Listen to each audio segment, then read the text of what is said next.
Dans un village africain isolé et mystique où les dieux ne tolèrent aucun méfait, règne un roi tyrannique nommé Laja. Ses journées étaient consacrées à s'approprier les biens de ses villageois, déclarant que c'était son droit en tant que souverain. Laja croyait qu'il avait droit à tout ce qu'il désirait, ayant déjà saisi de nombreuses terres, chevaux et fermes appartenant au peuple. Un jour ensoleillé, alors que le roi Laja et ses gardes se promenaient dans le village, il remarqua une femme d'une beauté époustouflante nommée Noma. Noma était connue pour son sourire captivant et une silhouette voluptueuse qui pouvait attirer tous les regards. Tandis qu'elle balayait le sol devant sa maison, la lumière du soleil mettait en valeur ses traits, attirant particulièrement l'attention du roi sur ses courbes impressionnantes. Subjugué par sa beauté, Laja s'exclama « Oh mon Dieu, ce corps aux courbes parfaites doit être entièrement à moi !» Juste au moment où il allait agir, une voix l'interrompit depuis une fenêtre voisine. C'était Chidi, le mari de Noma, qui appelait « Mon amour, n'as-tu pas fini les corvées? Viens au lit et rejoins-moi. » Ils étaient jeunes mariés et venaient tout juste de s'installer dans le village de Laja. Avant que Noma ne puisse répondre, Laja ordonna à ses gardes « Amenez-la-moi ». Noma cria à l'aide tandis que Chidi se précipitait dehors. « Que se passe-t-il ici ?» exigea Chidi, sa voix empreinte de confusion et de peur. « Cette femme est désormais mienne », déclara le roi Laja, sans la moindre trace de plaisanterie. Chidi, stupéfait, répondit « Mais c'est ma femme. Nous venons juste de nous marier et sommes venus ici pour vivre en paix. » Ignorant les supplications de Chidi, Laja emmena Noma avec ses gardes, laissant Chidi abasourdi et impuissant au milieu de la rue. Rempli de détermination et d'indignation, Chidi suivit le roi jusqu'au palais. Mais à son arrivée devant l'entrée, les gardes lui bloquèrent le passage, lui refusant l'accès. Frustré mais pas vaincu, Chidi chercha l'aide des grands chefs du village. Il espérait qu'il pourrait convaincre le roi de libérer Noma. Malgré leurs efforts et leurs supplications, le roi Laja resta inflexible. « Noma est à moi maintenant, et elle restera mienne. Je compte l'épouser et la garder à mes côtés pour toujours, déclara-t-il avec une froide détermination. Fidèle à ses paroles, le roi s'appropria Noma comme son épouse et coucha déjà avec elle dans la journée même où il l'avait arrachée à Chidi. Lorsque Chidi reçut la nouvelle déchirante, il fut submergé par le chagrin et le désespoir. Poussé par ses émotions, il prit une décision radicale. 3 jours plus tard, rempli de colère et d'un profond sentiment d'injustice, il marcha vers le palais du roi, déterminé à affronter le roi Laja. À son arrivée, il apprit que Noma était en train d'être officiellement mariée au roi à cet instant même. Dévoré par la fureur, Chidi attaqua le garde à l'entrée, s'empara de son épée et se précipita vers le roi avec l'intention d'en finir une fois pour toutes avec sa tyrannie. Cependant, avant qu'il ne puisse atteindre le roi Laja, les gardes du palais le maîtrisèrent. À la surprise générale, le roi Laja fit preuve d'une clémence inattendue. Peut-être comprenait-il que Chidi était poussé par l'amour et la trahison. Au lieu de le punir davantage, il ordonna simplement aux gardes de l'expulser du palais. Anéanti et vaincu, Chidi retourna à sa hutte, l'âme brisée. L'idée de vivre sans Noma lui était insupportable, et il envisagea même de mettre fin à ses jours. Pourtant, il ne quitta pas le village, s'accrochant à l'espoir ténu qu'un jour, les circonstances changeraient et lui permettraient de retrouver Noma. Malgré les années qui passèrent, Chidi ne put jamais tourner la page, ni apaiser la haine profonde qu'il éprouvait envers le roi. Il vécut discrètement parmi les autres villageois, mais son cœur demeurait rempli d'une rancune inextinguible. Un jour inattendu, le roi Laja fut confronté à un problème humiliant, sa virilité ne fonctionnait plus comme il le souhaitait. Malgré ses tentatives désespérées, rien ne marchait, le plongeant dans un état de panique et d'embarras. Même sa femme se moqua de lui en disant « Tu n'es plus l'homme que tu étais autrefois, pourquoi ta virilité est-elle aussi molle qu'un ballon dégonflé après une fête d'anniversaire ?» Désespéré, le roi Laja convoqua en urgence un guérisseur respecté du village pour l'examiner. Cependant, le guérisseur ne trouva aucun mal physique. En quête d'une solution, Laja se rendit en secret dans un autre village pour chercher un remède. Là-bas, un guérisseur lui donna des herbes spéciales, lui promettant qu'elles restaureraient sa vigueur. Rempli d'espoir, Laja rentra chez lui et chercha immédiatement Noma, qu'il désirait plus que tout autre en raison de son corps aux courbes envoûtantes. Malheureusement, à ce moment-là, la virilité de Laja lui faisait toujours défaut. Cet incident, bien que pénible pour Laja, apporta un rare moment de satisfaction à Noma. Sous le joug de Laja, elle avait enduré tant de souffrances, mais le voir impuissant fit naître un sourire discret sur son visage. Il est devenu impuissant. Il ne peut plus rien faire. Bien fait pour lui, pensa-t-elle en silence, trouvant du réconfort dans son malheur. Incapable de supporter l'humiliation persistante, le roi Laja se tourna vers le maître oracle du village pour obtenir des conseils. L'oracle révéla que Laja avait été maudit à cause d'une faute récente. Pour briser la malédiction, 2 choix s'offraient à lui, trouver cette vierge pour porter une offrande au dieu de l'intimité sexuelle dans une forêt lointaine ou obtenir le pardon de la personne qui l'avait offensé. Se sentant dépassé par la tâche de rassembler cette vierge pour le rituel, Laja décida de chercher le pardon de celui qu'il soupçonnait d'être à l'origine de la malédiction. Son premier soupçon se porta sur Chidi, le mari de Noma. Il convoqua Chidi au palais et lui demanda sans détour s'il était responsable de la malédiction. Chidi, surpris et catégorique, nia toute implication. « Non, je ne t'ai pas maudit. » Sceptique mais désespéré, Laja supplia Chidi, lui révélant le message de l'oracle et la situation désastreuse dans laquelle il se trouvait. « Je dois trouver cette vierge pour accomplir le sacrifice en mon nom, » expliqua-t-il, espérant susciter de la compassion ou obtenir des aveux. Mais Chidi resta ferme dans son déni. Après de nombreuses pressions et en réalisant que Chidi n'était pas la source de sa malédiction, Laja le relâcha à contre-séhur, mais non sans l'avertir sévèrement, « Ne parle de ceci à personne. » N'ayant plus d'autre choix, Laja se résolut à accomplir l'autre condition imposée par l'oracle, tout en restant hanté par l'incertitude quant à l'origine véritable de son malheur. Après avoir consulté plus en profondeur le maître oracle, le roi Laja accepta d'organiser un rituel sacrificiel nécessitant la participation de cette vierge, âgée de 20 à 30 ans. Selon les exigences des dieux de l'amour, ces vierges devaient porter uniquement des sous-vêtements, un soutien-gorge et une culotte durant la cérémonie. Cette condition inhabituelle visait à honorer les dieux, potentiellement, à restaurer la virilité de Laja. Cependant, trouver des vierges dans le village s'avéra être une tâche difficile, obligeant Laja à étendre ses recherches aux villages voisins. Pour encourager la participation, il ne révéla pas la véritable raison du rituel. À la place, il annonça que la cérémonie était destinée à assurer la prospérité et la paix du village.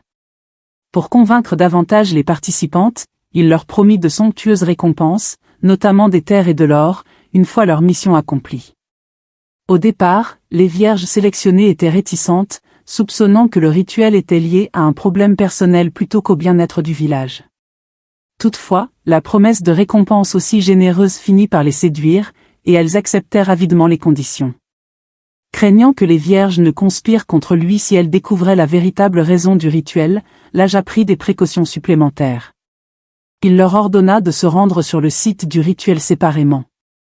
Cette isolation empêcherait toute discussion entre elles, limitant ainsi les doutes ou les risques de sabotage. En veillant à ce qu'elles restent isolées, Laja espérait garder secret le véritable but de la cérémonie, maintenant ainsi son contrôle sur la situation et évitant toute interférence. Alors que Laja se concentrait sur la levée de sa malédiction, Chidi nourrissait un ardent désir de vengeance, un désir qui avait pris feu dès l'instant où Laja lui avait arraché sa femme, Noma. Résolu à ne pas quitter le village, Chidi attendait patiemment une occasion de faire tomber le roi. Lorsqu'il apprit le plan de Laja impliquant les 7 vierges et le rituel sacrificiel, il y vit une opportunité parfaite pour saboter les efforts du roi. Déterminé à faire échouer le sacrifice et ainsi prolonger la malédiction de Laja, Chidi élabora un plan sombre. Il décida de violer l'une des 7 vierges alors qu'elle se rendrait seule sur le site sacré dans la forêt dense, avec pour objectif de compromettre la pureté requise pour la réussite du rituel. Le jour du sacrifice, alors que chaque vierge marchait seule vers son destin, Chidi se positionna discrètement près d'un gigantesque bananier, un point stratégique le long du chemin traversant la forêt. Il comptait attirer la première vierge qui passerait en lui tendant une banane, espérant que ce geste apparemment innocent lui permettrait d'exécuter son plan vengeur. Alors que la première vierge approchait du lieu désigné près du bananier, Chidi, déguisé en fermier, attendait patiemment. Son déguisement était parfait, le rendant méconnaissable à quiconque passerait par là. Lorsque la jeune femme s'approcha, il l'interpella avec une voix feignant la bienveillance. « Tu as l'air fatiguée, jeune demoiselle. » Pourquoi ne pas t'arrêter un instant et manger une banane pour apaiser ton bel esprit? Lorsque la première vierge s'avança pour accepter l'offre, les véritables intentions de Chidi se dévoilèrent.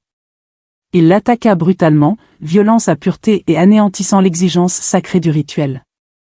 Après cet acte abominable, Chidi lui ordonna froidement de rentrer chez elle, affirmant qu'elle n'était plus digne du sacrifice puisqu'elle n'était plus vierge.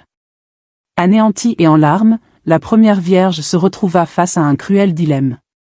Elle savait qu'elle ne répondait plus aux critères du rituel, mais les récompenses promises par le roi Laja terre et or l'obsédaient. Poussée par le désespoir et l'avidité, elle décida de poursuivre son chemin et de participer malgré tout au rituel, en dissimulant la vérité. Cependant, Chidi ne put s'arrêter après cette première victime. Il avait goûté à la douceur de l'intimité et en voulait davantage. Dans un frisson d'excitation, il murmura, « Oh mon Dieu, ces vierges sont si exquises. Je dois encore m'amuser. » Il prit la décision de coucher avec d'autres avant de s'enfuir. Mais Chidi ne s'arrêta pas avant d'avoir eu des rapports avec chacune des 7 vierges, une par une, sous le gigantesque bananier. Ces actes odieux ne se contentèrent pas seulement de briser l'innocence de ses victimes, ils sabotèrent aussi complètement la pureté du rituel, garantissant ainsi son échec. Après avoir accompli ces crimes monstrueux, Chidi s'enfuit, laissant derrière lui un sillage de souffrance et de destruction. Les conséquences de ces actes allaient bientôt se révéler, bouleversant non seulement la vie des 7 vierges, mais aussi le destin du roi Laja et de tout le village. Après le rituel, lorsque le roi Laja découvrit que sa virilité ne fonctionnait toujours pas, sa frustration atteignit son paroxysme. Désemparé, il retourna voir le maître oracle, espérant obtenir une explication sur l'échec du rituel. L'oracle, perplexe, supposa que l'échec pouvait être dû au fait que les participantes n'étaient peut-être pas de véritables vierges, insinuant qu'il y avait eu tromperie de leur part. Aveuglé par la colère et prompt à accuser, Laja refusa d'envisager toute autre possibilité. Il ordonna l'emprisonnement des 7 jeunes femmes, les accusant d'avoir menti sur leur pureté et ainsi saboté le rituel. Les vierges, piégées dans cette situation cauchemardesque, étaient incapables de se défendre ou de révéler la vérité sur les agressions de Chidi, craignant de ne pas être crues et de subir un châtiment encore plus sévère. Pourtant, elles savaient qu'elles étaient coupables du crime dont on les accusait. Elles avaient toutes perdu leur virginité, rendant ainsi le rituel inefficace et condamné à l'échec. Ignorant la véritable cause de l'échec du rituel, Laja ne fit qu'aggraver l'injustice, punissant les victimes au lieu de chercher à comprendre le véritable problème. Cette issue tragique mit en lumière la brutalité de son règne et les dangers d'un jugement précipité sans une compréhension complète des événements. Avec le temps, l'état du roi Laja ne s'améliora pas, le plongeant dans une profonde dépression. Pendant ce temps, un événement troublant se produisit derrière les murs de la prison. Les 7 vierges commencèrent à montrer des signes de grossesse en même temps. Cette situation inhabituelle alarma le garde de la prison, qui se précipita pour en informer le roi Laja. Face à ce phénomène inexplicable, Laja confronta les jeunes femmes, exigeant une explication sur leur grossesse simultanée. Les vierges, toujours ignorantes du fait que Chidi avait agressé chacune d'elles, étaient perdues et terrifiées. Incapables de comprendre ce qui leur était arrivé et craignant de ne pas être crues, elles choisirent de garder le silence, redoutant des représailles encore plus sévères. Très vite, la nouvelle de leur état se répandit dans tout le village, suscitant une vague de spéculation et de commérages. La communauté était en effervescence, chacun avançant ses propres théories sur cette mystérieuse grossesse collective. Pourtant, la vérité sur les actes de Chidi resta cachée, le protégeant alors que ses victimes portaient seules le fardeau de cette injustice. Cet événement jeta une ombre encore plus sombre sur le village, mettant en évidence les injustices persistantes sous le règne impitoyable du roi Laja. La justice divine des dieux du village ne tarda pas à rattraper Chidi. Pour les graves péchés qu'il avait commis contre les vierges, les dieux le maudirent, l'obligeant à confesser publiquement ses actes odieux. Sous une influence surnaturelle, Chidi se retrouva sur la place du marché, où, incapable de se contrôler, il révéla tout ce qu'il avait fait pour saboter le rituel et nuire aux jeunes femmes. Les villageois, choqués et furieux en entendant sa confession, réagirent immédiatement. La nouvelle parvint rapidement au roi Laja, qui ressentit à la fois un profond soulagement et une rage incommensurable. Réalisant enfin la véritable raison de l'échec du rituel et l'injustice de l'emprisonnement des vierges, l'Aja ordonna l'exécution immédiate de Chidi par décapitation, considérant que c'était le seul châtiment approprié pour des actes aussi monstrueux. La confession publique de Chidi et son exécution servaient d'avertissement brutal sur la vigilance des dieux et les terribles conséquences de la transgression des lois morales du village. Cet acte de justice divine apporta une conclusion tragique aux événements qui s'étaient déroulés, laissant la communauté méditer sur les lourdes répercussions de l'injustice et de la trahison. Après l'exécution de Chidi, l'attention se tourna vers les 7 vierges qui avaient été injustement emprisonnées. Compte tenu de leur état et des circonstances entourant leur grossesse, il fut décidé de les libérer. Leur grossesse, désormais avancée, fut étroitement surveillée, et elles furent autorisées à rester dans la sécurité et le confort relatif du palais du roi Laja jusqu'à leur accouchement. La naissance de leurs enfants au sein du palais marqua un moment poignant, symbolisant un nouveau départ pour ces femmes qui avaient subi une terrible injustice. Malgré leur libération et les soins qu'elles reçurent, les blessures de leur épreuve restèrent présentes, rappelant au village les conséquences du pouvoir incontrôlé et des jugements précipités. Quant au roi Laja, son état ne s'améliora jamais. Les dieux, dans leur jugement, décidèrent que son abus de pouvoir et son incapacité à protéger les innocents de son peuple méritaient une punition permanente. Ainsi, son impuissance demeura avec lui jusqu'à la fin de sa vie, servant de châtiment divin pour son mauvais usage du pouvoir royal et son rôle dans la souffrance de ses sujets. Cette conclusion à cette série tragique d'événements servit de leçon morale au village, soulignant l'importance de la justice, les dangers du pouvoir absolu et la vigilance constante des dieux pour préserver l'ordre moral et le bien-être des innocents.